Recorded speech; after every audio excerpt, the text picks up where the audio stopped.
Hej alle sammen. Vi spiller Pixelmon. Ja. Ja. Og jeg har 2 og 3, og så er der også en Og det er Mathias fra min klasse og Kasper fra min klasse her. Og vi har begge to også en kanal. Ja. Meget gerne må følge. Og Mathias, jeg tror faktisk også Mathias følger. Nej, filmer, men det gør jeg ikke. Ja, jeg filmer også. Jeg har en rimelig dårlig PC. Jeg er så til at filme på. Og min Pokémon. Så det begynder at lagge lidt, når jeg filmer. Men vi spiller Pixelmon. Så jeg har en touch Herra level 100. Jeg har en. Så man kan se, vi har spillet den i forvejen. Accept. Ja, og jeg kom så til at bytte min væg. Ja, han kom til at bytte sin bedste væg, så det var ikke så godt. Hey, Nu Kapper, har jeg fået de her starter Pokémoner i stedet. Hvordan laver man lige sit navn om på sin Pokémon? Du trykker E, altså, og så trykker du højreklik på din Pokémon, og så trykker du Summary, og så trykker du på det der lille R, der er lige ved sådan en navn på Pokémon. Nå, men og det skal vi finde ud af en anden dag. Ja. Okay. Hvad skal vi lave?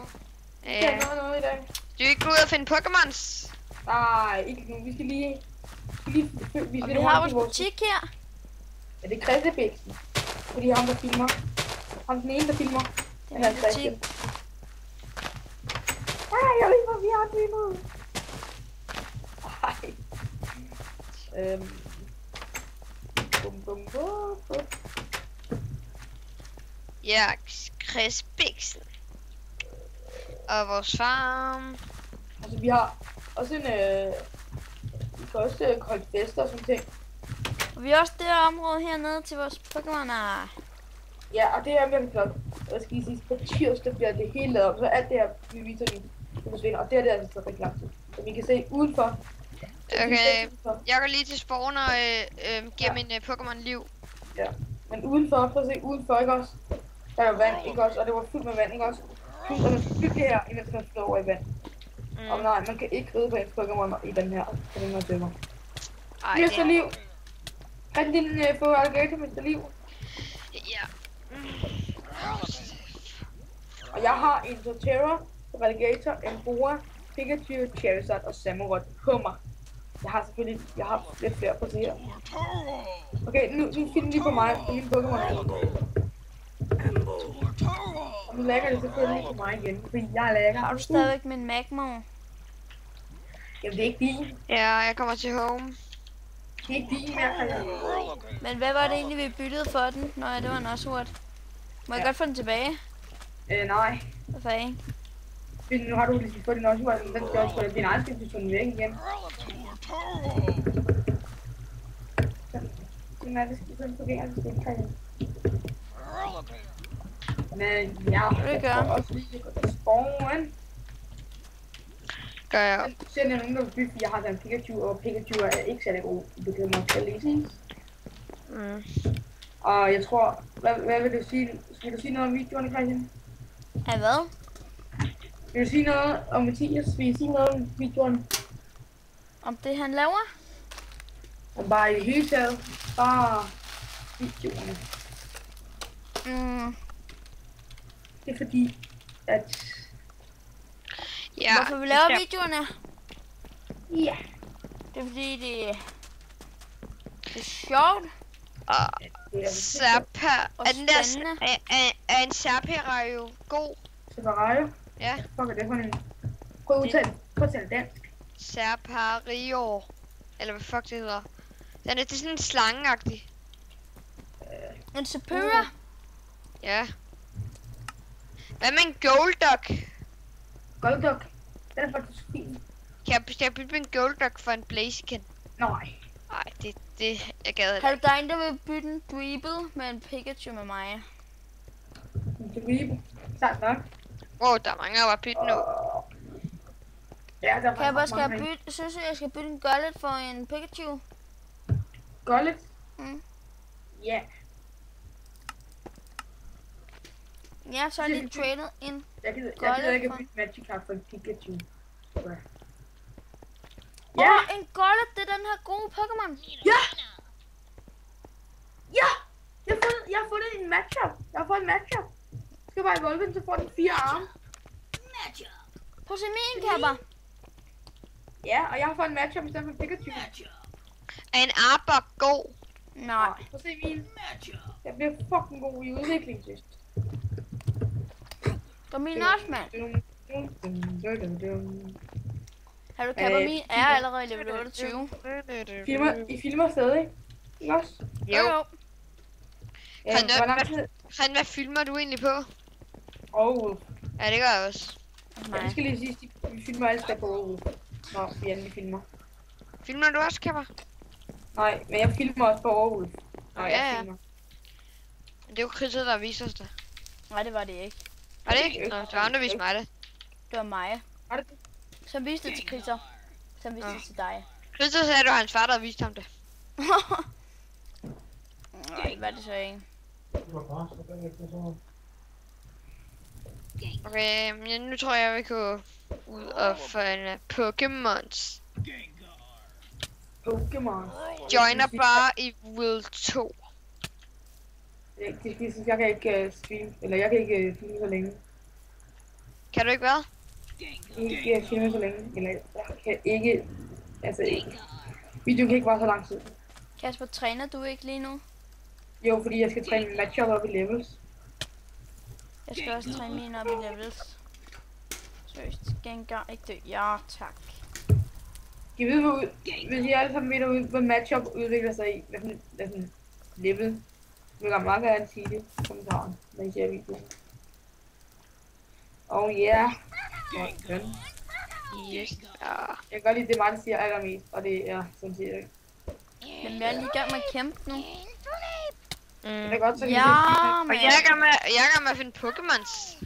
den kom i level 29. Ej, nu går jeg, Men Gullet. Men Gullet. nu går jeg også ind og kæmper. Hey, har en Gullet overhovedet en udvikling? Jeg tror, det er sådan en giga, en mega stor en. Nej, men jeg tror faktisk ikke. En Gullet har en udvikling. Jeg tror faktisk ikke. Det tror jeg. Jeg tror faktisk ikke, den har. Okay, Christian, jeg er lige sådan tilbage til dig. Jeg skal lige tilbage der, hvor jeg skal også lige kæmpe. Det er bare super træning. Ja. Okay. Kom nu, dræb den Politoad, for fuck's sake. Hvorfor? Så kæmper jeg mod en Sådan, endelig sygt. fight. Fight. Nej! Hallo. Hallo. Hallo. Hver gang jeg sender hvad den hedder, min Quilava ud, så vågner de andre fucking hele tiden op, mand, og så bliver den bare one-shot. Ja, nu udvikler min matchup så. Og jeg er rimelig hurtig, og jeg har faktisk en Pokémon i level 100. Hævn. Hallo Kasper, jeg tror faktisk ikke min, den har en udvikling, den jeg lige har byttet mig til. Det tror jeg ikke. Den har kun 2 udviklinger. Tror jeg sgu.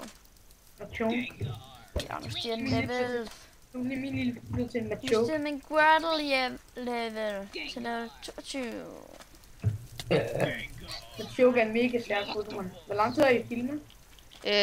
9 minutter. 8. 9 minutter nu. Ja, lige om lidt 9 minutter. 9 minutter. Nu. Nu 9 minutter. Hvor lang tid sådan en? Kan den vare evighed, eller hvad? Kom her. Så tager det bare langt. Er det den bliver din... Ej, min bliver til den der. Kapper, min bliver til den der Pokémon. Nej, jeg kan ikke se den. Prøv at se den her. Ja, det er den, jeg ser også til min. Okay, nu er jeg lige ved at vinde over ham. Skal man blive lava i level. Hvordan udvikler man så en Machoke? Egentlig. Dræber man ikke bare? Hvor er det den, man ser den? Dræber man egentlig ikke bare de andre? Det er ikke ligesom en Eevee, er det? Det ved jeg ikke. Du er din Eevee, Mathias? Nej. Nej, jeg byttede den bare lige. Machoke. Jeg vil hellere lige bruge en Blaziken. Machoke.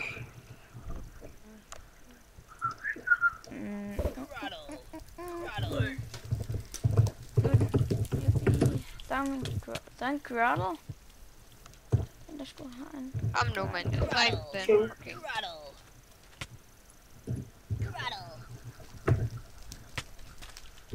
Oh, what the fuck. Blaze kick. Det er med dig. Ja, du skal give den en anden fucking... Level 28 udlægger en matchup til Machoke, og så skal hun give den en anden. Nej, nu døde min Gengar, men nu er jeg rimelig fucked.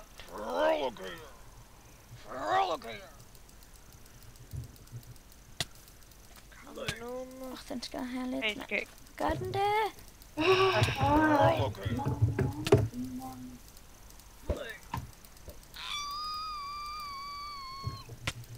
Kom, fuck, den dør sgu da aldrig, mand.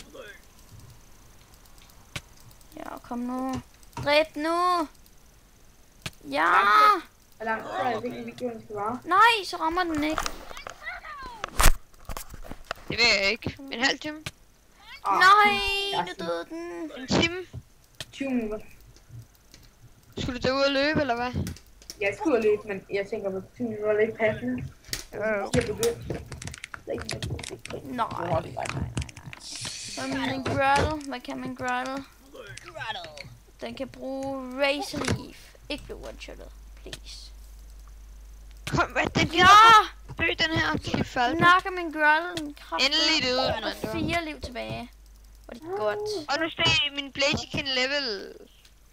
Gør min Grottle også. Ja, det gør min, så ser jeg Min Grottle, den er level 25. Kapper, hvornår er det, en Grottle udvikler sig? I level 36. Er du 36? Standard. Ja. Har vi ikke Pokédexes? Det er egentlig rimelig dumt, det ikke engang står i et Pokédex.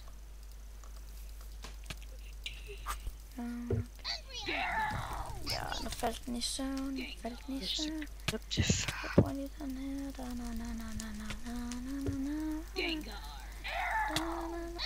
Kom nu. Og så døde den med den lille træ. Ej, hvad fuck sker der? Right.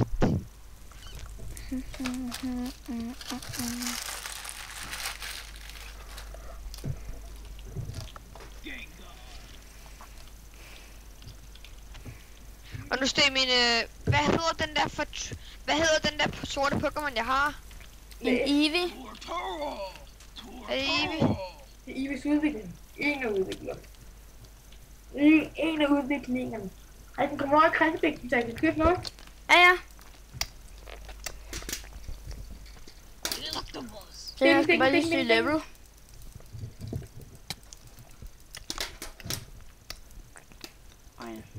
Ding, ding, ding, ding. Ding, ding, ding, ding, ding. Jeg pavner ikke til på. Okay, den skal pænt meget den der. Come on. Nu til far. Come on, no, sis. Nu stjæler jeg. Jeg tager det hele.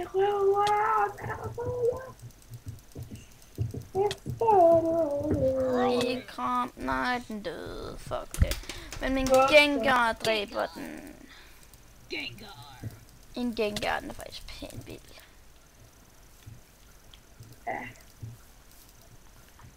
Dream Easter, Dream of a Sleeping Time.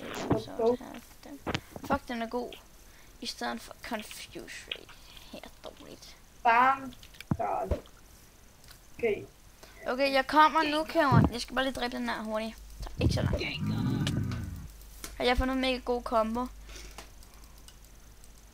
Yes, nej, få den nu til at falde i søvn, for helvede. Shadowball, og så få den til at falde i søvn. Nu, kom, få den til at falde i søvn. Godt, og så få den til at falde i søvn. Kom nu, for helvede. Ja! Ja, sådan. Så kom du til far. Vil du mig begge to stadig?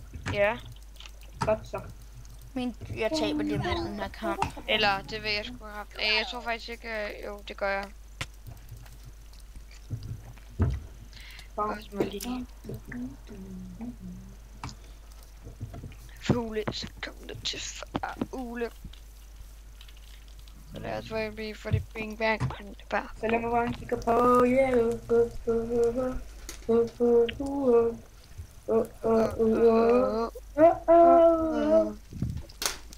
Kom nu, Mathias. Kom nu.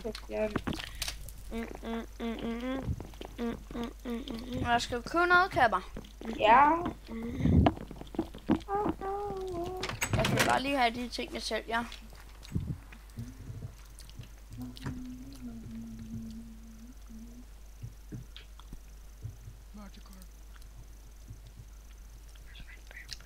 Nam nam.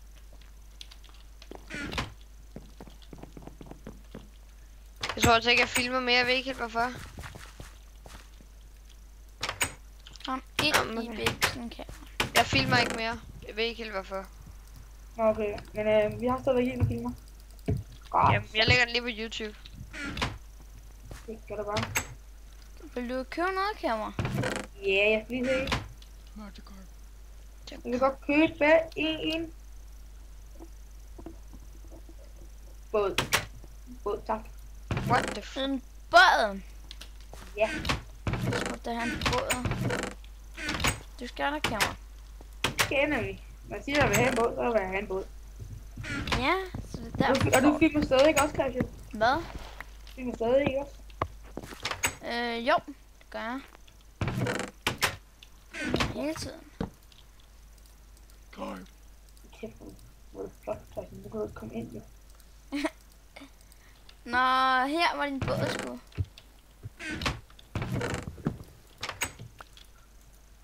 Tak, Chunk. Og så skal vi have $10. 10 kroner. Så har vi en stack af 16 i butikken. Sådan der. Købte en båd bare for at sætte den. Jeg er lige glad for, at jeg tjener penge på det, så. Okay, jeg vil godt købe en... Nej, den sejler! Så du vil godt købe en nej, den sejler? Det tror jeg desværre ikke, vi har. Det er Nej, fint, den sejler. Jeg vil ikke have det alligevel. Den her Pokémon er bare nice, mand. Hvordan står man til Pixelmon? P-I-X-E-L-M-O-N. P-I-X-E-L... Nå ja, Pixel. Det er ikke så svært. Så nu kommer min sgu ud til dig, Kawa. Nu gik det vandet. Ej, den er lige så høj som dig.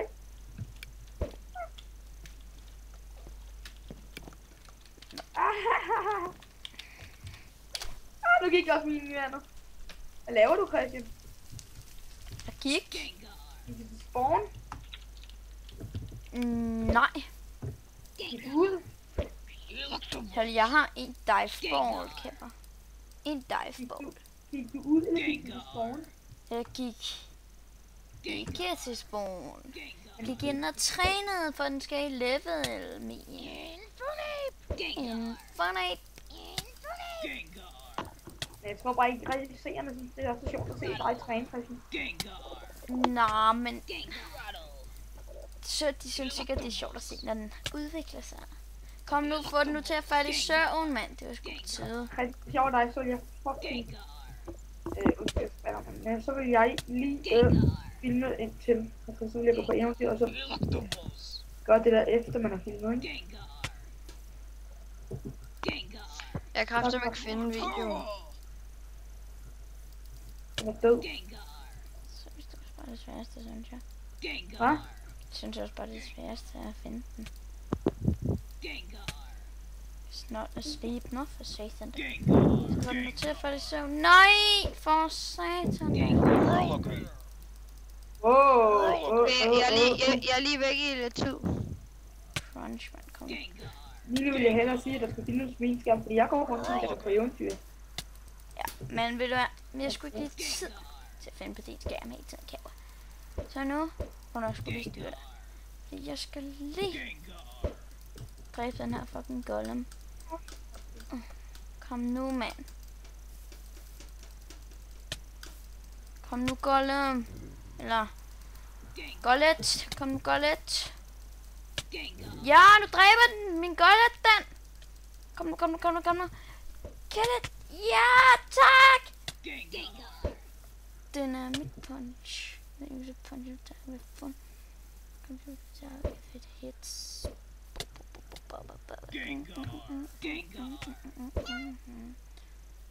Jamen gang. Hvad så der? Er videoen står der eller færdig?